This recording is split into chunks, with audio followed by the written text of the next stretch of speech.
Hi folks, John Dunn here, RPG freelancer, publisher behind Melia. I'm up here tonight at Immortals Inc. with Mikey. What is up, John? How's it going? You know, I think it's just kind of an ordinary day. Ordinary day? Yeah. Ordinary day. Just like most. Yeah, well, and that's why maybe today, it being ordinary, we're going to talk about our everyday heroes. Yeah, some that do get mentioned, some that don't. The ones in our everyday life. Everyday Heroes is a 5th edition compatible RPG system from Evil Genius Games.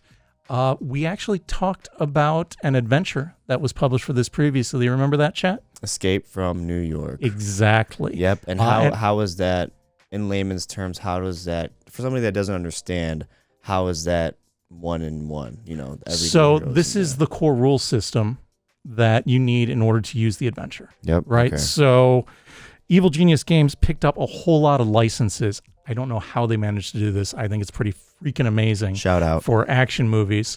And they got those licenses for the adventures and then put together the Everyday Heroes core system to use with those adventures. We're going to touch on that in a second, but let's dive into the book first, okay? So the development team on this was Owen K.C. Stevens, who we've talked about before, did a lot of work on Pathfinder. Okay. And kind of the real brains behind Starfinder. Okay. All right.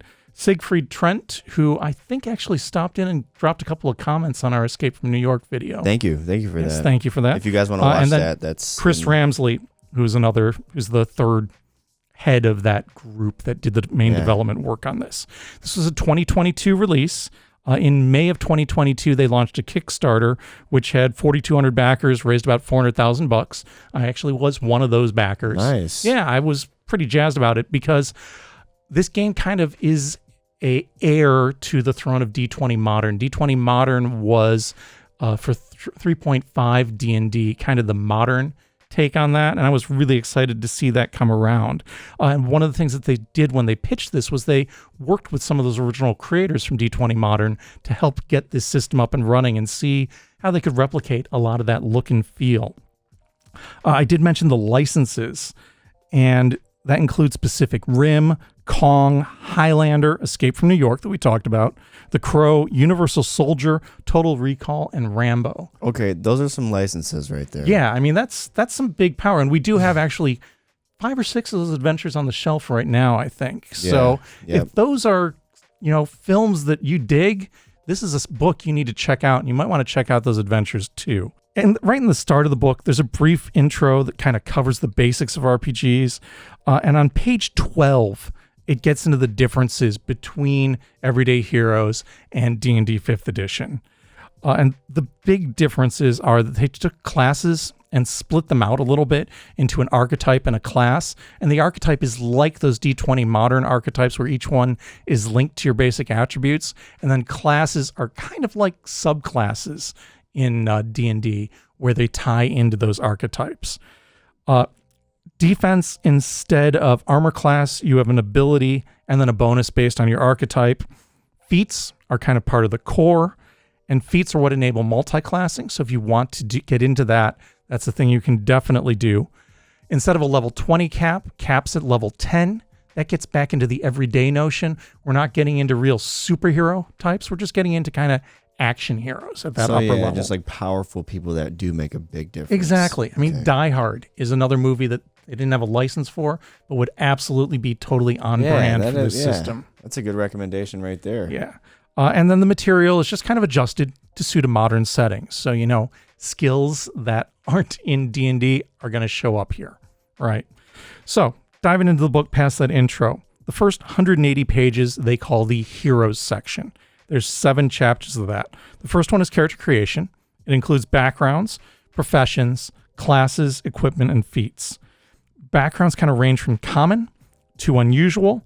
So you can have an activist as a background. That seems, okay, I can see somebody being an activist.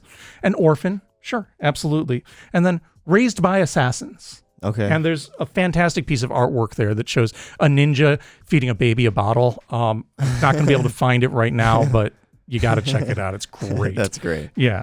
Okay.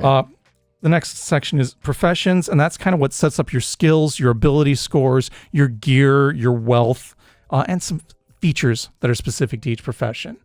There's a broad range of these. And then you do have, like I mentioned, one attribute or one archetype per attribute. So you've got your 6 basic D&D attributes. One archetype's tied into each of those. And then you've got 3 or 4 classes for each of those archetypes. And each of these classes, like I mentioned, is developed up to level 10. There is a wealth system for your character's purchases. Wealth is going to be scored from 0 to 6. And then you kind of have some appropriately vaguely defined gear here. You get weapons, equipment, vehicles, residences, basically just the stuff you need to live in everyday life. Yeah, every day. Every day. Again, see, we're That's getting the right key back word. into that That's keyword. the key word, yeah. Last part of our heroes section is feats. This is broken down into major and minor. On even number levels, you either get 2 minor feats or 1 major feats, and multi-classed feats give a major or are a major, and they give you class abilities and talents from a class other than the one you're already on. Okay. So that's how you get into the multi-classing bit, like I said. The next 4 chapters are the game rules. These game rules are very consistent with Dungeons & Dragons 5th edition. So if you know that, you're going to have a pretty good idea of what's going on, but there are a few changes, enough that you're going to want to give this a fairly close read. The biggest one is that armor gives a saving throw. Specifically, it gives you a saving throw when damage would reduce your hit points to 0. So if you've got armor on, that's when it comes into play. No pressure. Right. Beyond that, obviously, there's a section on guns, which is way more detailed than anything that's in your core D&D rules. And then there's chase rules. So, yeah, you could have a chase in D&D on foot or maybe on horseback or, I don't know, Spelljammer, right? But car chases, motorcycle chases, airplane chases, helicopter chases, or even mixing those vehicles up, that's a big thing in action movies. That's a thing that's covered pretty well here in the game rules section of Everyday Heroes. And you suggested Die Hard. I would now suggest They Live. Oh, yeah, absolutely. That's my recommendation. Perfect. After that, we get 200 pages of mastering the game. Now, that is a big chunk of this book. In fact, that is, pushing 40-ish% of this book. There's 4 chapters here. The first one is the GM's Toolbox. It's all about building and running encounters, and there's some great examples in here just of scenes that you could easily lift and put into your adventures. And then there's cinematic rules tweaks presented, so that if you want to run different types of media with slightly different tones. So, going between Pacific Rim and Rambo, obviously there's some very different tone going on. A little bit of a tone shift. And so they talk about that a bit in this part of the toolbox. After that, there's a running the game section, and this is a great GM advice section, but it includes group management. So things like scheduling and, making sure that every player has the time in the limelight that they want, and just, working out social issues that come up a lot with game groups that are together for a long time. They do a solid job of talking your way through that here. Creating adventures is the next bit, and they cover a whole lot of different issues, but one of the big things that they focus on is tempo, so the pacing of the adventure and how that can link into the tone and how that can adjust based on the genre of the adventure. Finally, just organizational advice for how you want to pace things, how you want scenes to flow, and where you want stuff to happen, and make sure that those tools are reachable when you need them as you're running the game.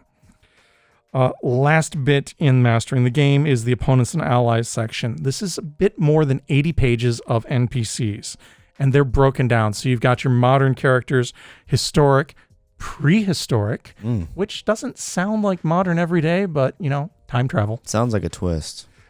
Sci-fi as well. Most of this is near sci-fi, but a little bit of it gets further out. And then you get supernatural, because, you gotta have that. And then a guide for creating your own NPCs and monsters based on those different settings and based on the power levels that are presented in the game. Last bits we get into, there's a 3-page appendix, which is mostly a presentation of what's different between Everyday Heroes and Standard 5th Edition D&D. And that's really handy because it's 3 pages that you can just show to your players and say, look, here it is. These are the things you need to know. Then we get into an index, a character sheet, a locations sheet, and a vehicle sheet. So this is a chunky book. It's 460 pages. It is full color. It is hardcover. It is from Evil Genius Games, and it is $60. Got copies here on the shelf along with some of those adventures, and I'm hoping we'll get to talk about one or two of those more adventures in the not too distant future. But check it out, folks. If you want a D20 modern feel, if you want to have D&D in the modern world with some, action hero type characters, this could be exactly what you're looking for. Yeah, well said, John. Come see it for yourself, and hope our recommendations get some limelight. Till next time, folks. Good gaming.